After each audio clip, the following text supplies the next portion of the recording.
Don't f*** up your life majoring in stupid shit. Get that swift kick in the ass advice you need from the older brother you never had. Visit Aaron Clary at assholeconsulting.com.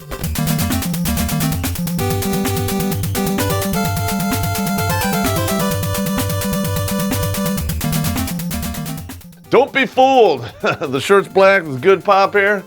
But unfortunately, I got a little bit of bad news for you. No matter how much these feminists say they don't hate us, they do. There is no better evidence than this stupid list of 10 ways men are oppressing women with their behavior. All right, men, before we begin, unload your weapons and put them in a secure location, because when I'm done with this, you might just want to start your shotgun. Because, men, the only thing you truly can do to not oppress a woman is to die, and we do it early. Winning. Yeah. This article is basically where social justice warriors meet feminism, and that space is dark, dark, dark. It just got dark in here. Bro-plementing, which basically means giving them a compliment. In the old days, you were just a nice guy if you did that. This is when a guy says something nice to you without asking for your consent first. Men should always ask, do you consent to me complimenting you, before saying anything nice, or else it's assault. And let's face it, man, even if you don't compliment them, they'll bitch about that too. It's better off to not speak to people ever, because that's really the only way you're going to guarantee you don't offend them. Now we flip that coin to the other side, we come up with mansalting you. So I can't compliment you, and I can't insult you. I'm gonna go watch some Space Ghost. Mansalts are worse than insults because each one is another brick being added to the fortress of the patriarchy that surrounds you every day no matter how hard you try to fight it with hashtags on feminist Twitter. Oh God, why didn't anybody tell me? Alright, the next one that we got is broken mouth chewing. When you chew with your mouth open. This isn't a man thing. It's a rude thing. When people see a man chewing with his mouth open, most think that it's just him being rude. But that's just because most people aren't educated on women's issues. Because when you're a kid, if you do that at the table, your mother or father should cuff you in the head and tell you to stop. If you're a rough and tumble kind of guy, you probably had your beak cracked a few times and you got a deviated septum. You have no choice but to breathe when you eat. Jesus Christ. Hey, Catherine, how can you tell if a guy has a real high sperm count?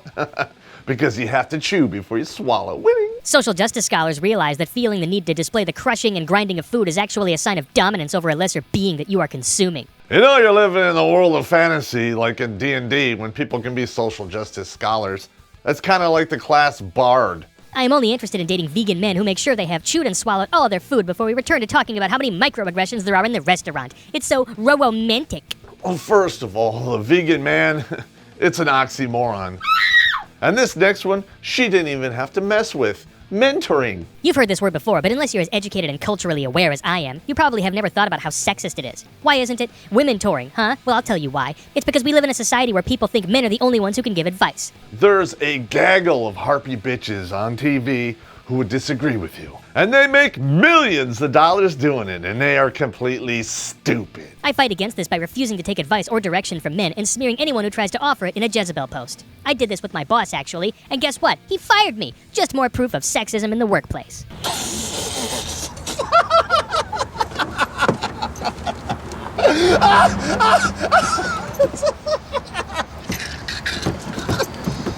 Sleep, man, yeah. Are you f***ing kidding me with this shit? Snoring has now become a symptom of patriarchy. Men snore because they have to keep imposing their existence on us even while they are asleep. It is, of course, different from women snoring. Really? When a woman snores, it is because she has been man-interrupted all day and needs some way for her voice to be heard. By the way, if a man ever tells you that your snoring bothers him, what he really means is that he is uncomfortable with the idea of women being heard. Alright guys, if you have ever had a pregnant girlfriend or wife, we know who snores in that relationship.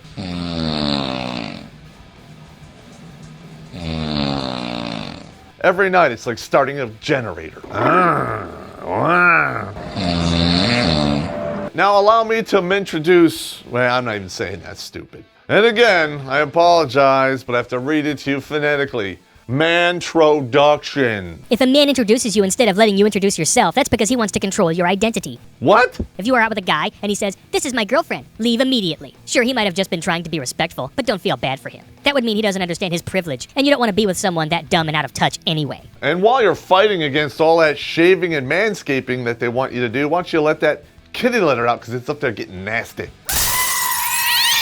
Next one is manspiration. This is when a man tries to inspire you with a story from his own life as if he has any idea what your life is like as a woman. I thought manspiration was like how you look when you get done with a half marathon. But what do I know? Hey, strong enough for a man, but made for a off from watching Space Ghost. Now, while that's unacceptable, it's also pastime to recognize that men and women are equal and exactly the same. Sometimes guys say this makes no sense and is contradictory and ask me to explain, but that's an example of man-terrogating. You're all the way out there, Pluto. I don't know what the hell that is. This is when a man asks you to explain anything or questions anything you say. This is included but not limited to being asked to explain contradicting lines of thought or provide any actual facts or evidence to support your claims. A real man knows the only acceptable thing to do is to blindly accept anything that comes out of a woman's mouth, rather than to continue gender disparities by man-terrogating her. If a dude accepts it, he's gonna go, oh, okay, and that'll be that. The only time a man is gonna really ask you to explain is if what you say doesn't make any sense. To boldly go where no cunt has gone before, because she can't balance her goddamn checkbook. What the hell did you just say? I'm sure you all heard of man spreading, but hey, if you get on that subway with a backpack, you're now man packing. And I'm not talking about man packing, if you know what I mean. Oh my. You get on the train, you're going to work, you sit down, the seat next to you is open, you put your backpack there. Women do it too, and they do it in spades. They take up 3 or 4 seats with all their groceries and bullshit. I've seen it. Before you dare man-terrogate me and ask me why it's a gender issue when women can have large bags too, check your privilege and realize that the only reason women have backpacks is for makeup and other items they need to measure up to the standards imposed on her by the patriarchy. What did you just say? Wait a minute, I gotta reboot my brain pan because that just short-circuited me. If you see a woman with a large backpack taking up space, the only person you should be mad at is yourself for imposing that backpack on her with your unrealistic standards of beauty. What in the blue was that? Mensoring. What the f***? This is when men censor their cool party bro time stories around women because they don't think we can handle anything offensive. Seriously? Treat us the same. It's not like we're easily offended or anything. So, if you're schizophrenic, you take some medication and you're okay. I'm cool with that. I just gotta say, there is no medicine for your kind of stupid. And by the end of this video, the only message I can get from it is basically never say anything to anybody ever. To Katherine Timpf, who wrote this article, it is brilliant and it's a good one. But there will be some negative connotations down the road, I'm just saying. Because we live in a world where we have 72 genders now and counting. And women should be absolved of all responsibility when they go out drinking. So when you have people who believe that stupid ass horse shit, they're gonna actually believe this. Some people are really fucking stupid. And with that, we come to the end of this episode. And if you have a headache like me, go and get some Tylenol. And we'll drink and take dope.